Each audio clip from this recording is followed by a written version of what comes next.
Welcome back to the channel, fam. So you guys read the title. Yes, I'm walking away from the NLT. If you're new to the channel, I've been an NLT fan and have been preaching and teaching out of it since 2010. All right, it's been my to-go translation because of its clarity and simplicity. And over the years, I have tried walking away from it only to have me coming back to it. And in these last couple of weeks, I've asked myself, is it just out of a habit because of the way it reads? And so when I dive into a more literal translation, does it make me feel uncomfortable? Because a person like myself, I do struggle with certain phrases, certain sentences. Yeah, I struggle with that. So the NLT, for that reason, for me, has been very useful to understand, what the Bible is saying. However, in these last couple of months, I've analyzed, I've compared certain things. And this past week, I was just blown away by certain things that I really missed out on in my sermon. I preached out of Psalms 95, and I was just like, wait a minute, I missed this. And so I've come to that conclusion that I need to walk away from the NLT as my primary and teaching and preaching translation and move on to either of these two translations. Now, before we dive into it, in the comment section, I would like to hear from you. Once I tell you what two translations I'm considering, I'd love to know your feedback. I'd love to know, hey, you should go with this translation or this one, and this is why. I am all ears. All right, so without further ado, let's dive into the video. God bless you guys. Once again, thanks for hanging out with me. And as I practically already told you everything in the intro, yes, guys, it's been a battle for me because I've examined myself. Is it out of a habit that I keep coming back to the NLT because of how clear it reads or how simple it reads, and I don't want to do too much of the work? But even then, as a pastor and researching certain phrases, certain words, I'm doing a lot of the work, trying to figure out, trying to understand. I usually have my NLT and I'll compare it with the New King James or the ESV, just to make sure that I've got everything that I need. In this past week, I taught on Psalms 95 and I was rushed. It's been these last 3 weeks have been very hectic for me, very stressful. And so as I rushed to prepare my sermon on Psalms 95, I didn't use any other comparisons. All I used was the NLT and a few commentaries. But when I did my word research that I usually do, I was using the LSB, the Legacy Standard Bible. And as I was doing some study, I realized I missed out on a lot. Like a lot.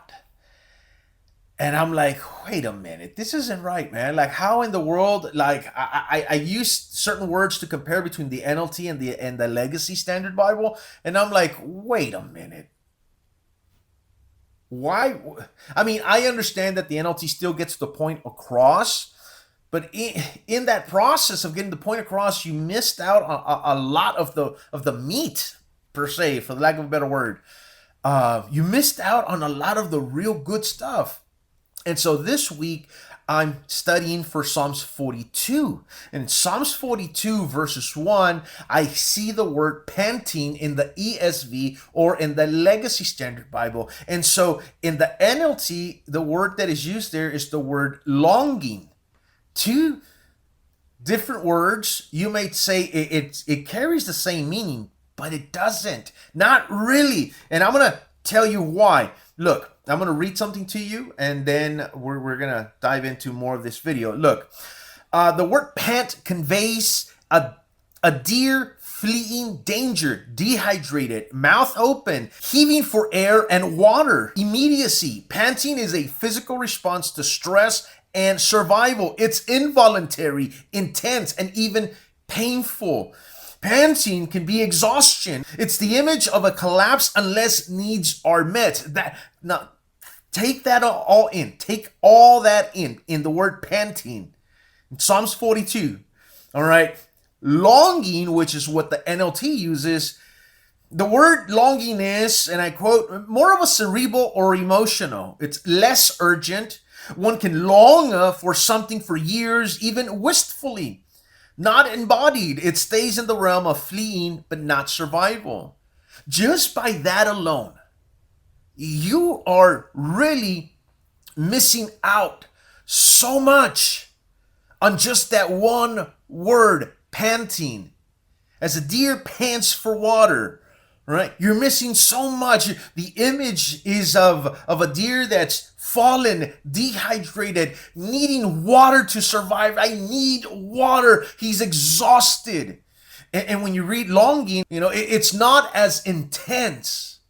And so you miss so much. And I can go on, and I'm not going to preach to you my sermon on Sunday, but you miss out so much. And I don't want to continue to miss out on a lot. I don't.